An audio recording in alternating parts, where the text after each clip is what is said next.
The People's Countryside The People's Environmental Countryside Debate Environmental Debate Podcast. The People's Countryside Environmental Debate Podcast. People's Countryside Environmental Debate Podcast. People's Countryside Environmental Debate Podcast. This is the People's Countryside Environmental Debate Podcast, and we're here to explore new perspectives and views and help you evolve as a person, as we feel we evolve by being hosts of this charade. I'm Stuart the Wild Man Mabbott, and my job is, as I always say, getting people out into nature in as many ways as possible, making it part of daily life, which I think is a good first step to getting people to protect it. Who's the co-host? My name's William Ankler. Thanks so much for being with us. And we're breaking again from the normal format of listeners sending in questions, and we answer two during each episode. And we always try and bring it back to an environmental angle, even though some of the questions aren't really that way inclined. And any challenges, William, recently? My challenge is to challenge my own self, myself, who I am. Just remembering that I have done work in the past, and I should talk about it a lot more, because it's I have assets that I have created. So in 2012, I co-created an EP of music, which I've started actually putting on display now, and actually saying this is what I've done. But also that I did a podcast. I am a co-host of another podcast as well, called Have You Ever Considered, alongside another podcaster called Tommy Serafinsky. Maybe we could put a link of that in the description, right? Maybe. And I say we're having a break of the normal format where listeners send in questions. And in May 2023, we had a live incarnation with a live audience of this podcast. It wasn't recorded. It was called Environmental Debate Live and Unscripted. And a number of questions were handed in to us to discuss at that event. And there's two more we're going to go through. And we never covered them all at that event. So what we're doing, we're going through those unanswered questions on episodes of this podcast, giving you guys time to getting more questions for us to talk around. And when we started going over to these questions that hadn't been answered at this live event, we only had about 2 or 3 in the kitty to listener questions sent in. We're actually now up to about 16. So there's two more episodes with these extra questions we've got from this live event, and then we'll be back into our main output. And by then, hopefully, we'll have 20 questions lined up, and that will take us up until November at the end of this year, I think. So get your question in now. That's what I would say, because we're getting more questions in. It could be not until like November or December until your question is actually discussed. However, if you go to patreon.com/The People's Countryside and become, I believe, an Earth Hero backer or Beyond Stereotypes backer, you can actually get your question bumped up the queue and to the top of the queue and get it discussed earlier. That's one of the perks of our Patreon page. Yeah. And making this podcast is therapy for us. We have space, William and I, to explore these big issues because we don't have guests as standard. But then if we want to delve into it a bit deeper, we often invite a guest to explore it with us. But the space we give ourselves to explore cold, we don't see the questions until we press record.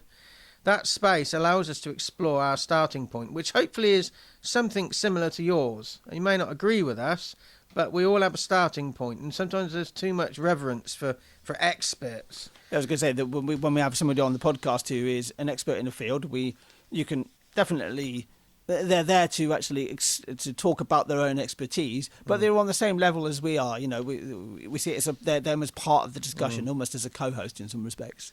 Yeah. So we have the conversations that need having. We're a world-scale podcast with a local feel, and we always try and get you to appreciate your role in your ecosystem where you are. Now, I'm going to pass a little slip of paper over to William, and this is a question that was anonymously set at this live event we did over at the Bothy Vineyard. Bothy? Over in South Oxfordshire. Where was it, sorry? Bothy Vineyard. Bothy? and Bothy Vineyard. Yeah, we had about, 40, 50 people in that audience. I can't really remember, and it was a nice day. So this was a question that wasn't covered. Yeah, it's on a piece of paper, so... Bit of rustle. We had a question actually previously that was just anonymous. It had no name on it. This is actually from somebody who's actually put Anonymous. Is that anonymous? It's hard to say actually. It says anon, I think. Let me have a look. That looks like That looks like somebody can't write their name. Look again. I can't see that. That could be anon. That is anonymous because the last bit of us is almost invisible.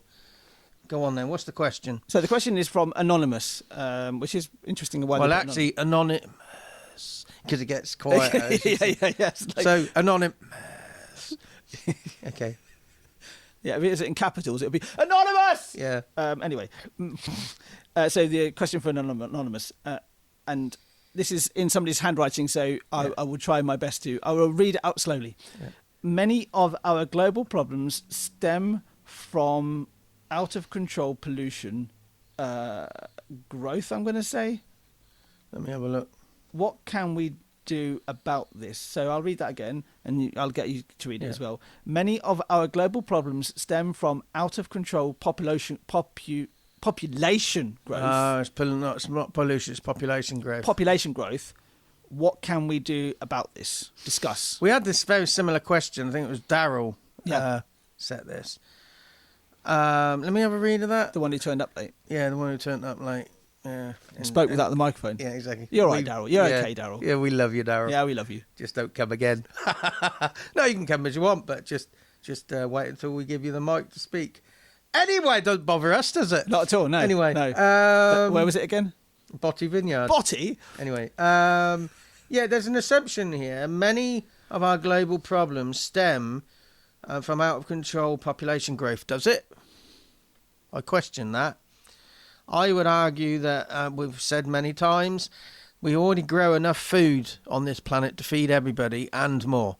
It's just a distribution of wealth, fairness, ethics, the haves and the have-nots, political boundaries. I think even with two people there'd be an argument. Yeah, exactly. Yeah, with one of the biggest driving biggest problems we have, or biggest drivers, is that we have this proliferation of things like Amazon and Temu and all that sort of stuff, where you can buy whatever you want whenever you want it and get it whenever you want it. So we love shiny new things, it seems. So this rampant consumerism is a bigger problem than population. If the population was actually not rampant consumers and didn't buy stuff they didn't need, and didn't get the things, the bigger house or the bigger car that they don't need. I mean, I see people driving around in. It's not wealth, is it? No, I see people driving around in these huge cars and then living in these huge houses that they can't maintain. They're going to have problems when they get older, especially with the large properties, because they suddenly have all of this property to look after. And it's an empty house.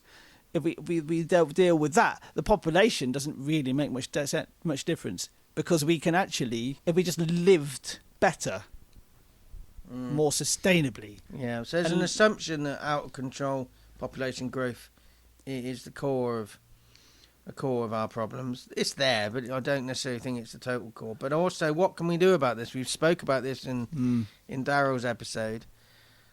Not really a lot, because you get government stepping in, and societal. I mean, I personally think we need to encourage others and ourselves to question, do we want to have kids? Because there's a lot of pressure to have kids, and it's sort of, we need to get past that. That would make a big impact on a world scale, is not falling into these rites of passage. You need to have kids by a certain time, and there's something wrong with you. Yeah, well, yeah, I was listening to an episode of James O'Brien's show, who's a broadcaster on LBC, and he was talking about that. Actually, right now in the UK, especially, we're facing this thing of like, well, people are having children too late and then not being able to have them. So having children is not an issue for me. It's more like, that having that societal pressure on you, and having children because you feel you should, rather than actually wanting to.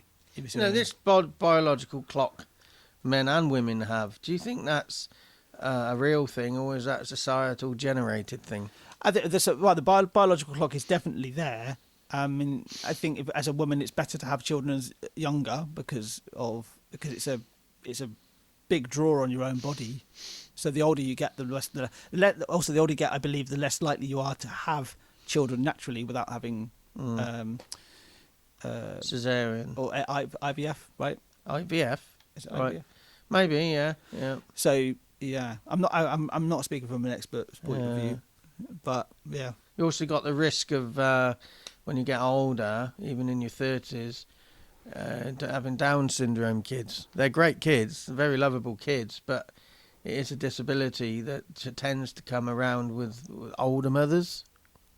Okay. But the place I used to live at before, there was a day centre for a lot of people went there with Down syndrome, and they had no idea of their own strength, because they all knew me, and if I got on a bus and they were sat on the bus, I didn't see them, they'd sort of thump me in the stomach, which was a little tap to them, and knock the wind out of me. Said, "All right, Stuart, how you doing?" And I'd come up and give you a bear hug and squeeze the life out of you. Anyway, but that's a consequence of a lot of people old having kids older. But I don't think we have to do too much about overly populated, because you have viruses come up and knock us back. So when we do get to a real dangerous state, we don't have to worry about that, because there'll be a virus of some kind. Anyway, we might not be answering this very well, but I don't think there is an answer. So again, question. An action I would put out there is just question. Question why you're doing it. Question what you're doing, why you're doing it, how you're doing it, and who you're doing it for. My action is to consume less. Again, don't feel you need to buy the new thing all the time. My wife had met up with a mutual friend of ours, and they said that they're happy with the phone they get, and they think to themselves, when I get to the end of my contract, I'll keep this phone. But they get to the end of their contract, and guess what happens? They get a new phone. It's it's always this newness. It's always this new phone. You've talked about one of Sue's relatives but they're continually ripping out a kitchen and putting a new kitchen in. I mean, if you design a kitchen right in the first place, we got a new kitchen put in place in 2018, I believe it was. That kitchen will last us probably for the rest of our lives, unless something drastic happens to it. We paid decent money for it. It was designed really well. It was put together really well with good materials, and it fits the kitchen. We don't need a new kitchen.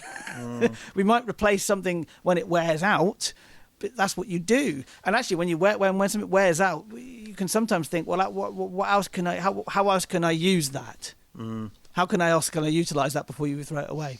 Okay, so we've got one more question in the next episode that came from this live event we did that we didn't answer all the questions. We've got one left, and that was over at the Bothy Vineyard. Bothy? In South Oxfordshire. We did that in May last year, 2023. No plans yet to do another one, but it might come out in the wash. We got one more to go through, and that question comes from somebody called Lynn, Lyn. I mean, very often you see two N's on the end, but it's one N. Anyway, so join us then. I've been Stuart the Wild Man Mabbott. I've been William Ankler. Thanks very much for being with us.